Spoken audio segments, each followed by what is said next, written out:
ng bayan, maasahan anumang panahon. Magandang araw po sa ating lahat. Narito na ang latest update sa magiging lagay ng ating panahon sa mga oras na ito at sa magiging lagay ng panahon sa mga susunod pang mga araw. Patuloy nating minomonitor ang low pressure area na nabuo kaninang umaga lamang at ngayon ay nasa vicinity na ito ng Polillo Island sa may Quezon Province. Nagdadala ito ngayon ng maulap na kalangitan na may mga kalat-kalat na pag-ulan sa maraming lugar sa Luzon at ilang bahagi ng Southern Luzon. Mababa pa naman ang tsansa nitong lumakas bilang bagyo o unlikely, ibig sabihin ay napakalabo pa na lumakas ito bilang bagyo sa susunod na 24 oras. Ngunit asahan pa rin ang mga pag-ulan dala ng LPA na ito. Dahil dito, asahan ang maulap na kalangitan na may mga kalat-kalat na pag-ulan at thunderstorms sa Metro Manila, Calabarzon, Bicol Region, Isabela, Cagayan, Quirino, Nueva Ecija, Bulacan, Aurora, Oriental Mindoro at Marinduque. Pinag-iingat natin ang ating mga kababayan sa mga nabanggit na lugar dahil posible ang banta ng mga biglang pagbaha o pagguho ng lupa kung may mga umiiral ng katamtaman at minsan ay malalakas na pag-ulan. Base sa mga pagtataya ay magpapatuloy ang pagkilos nito sa mga susunod na oras sa mga kalupaang sakop ng Central Luzon.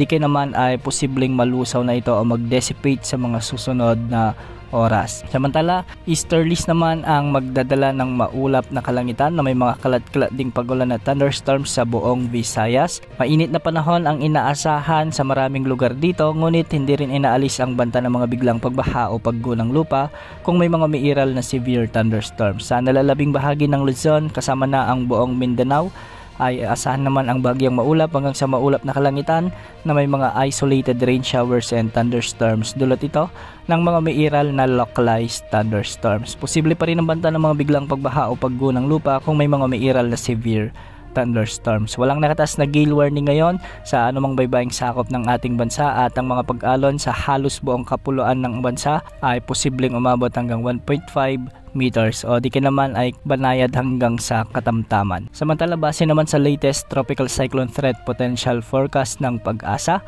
ay posibleng may mamuong sama ng panahon sa silangang bahagi ng ating bansa mula September 10 hanggang September 16 at nasa katamtaman ang tsansa nitong lumakas bilang bagyo. Nakikita natin sa ating graphics ay posible nitong daanan ang ilang bahagi ng Mindanao, Visayas o Southern Luzon sa mga susunod na araw.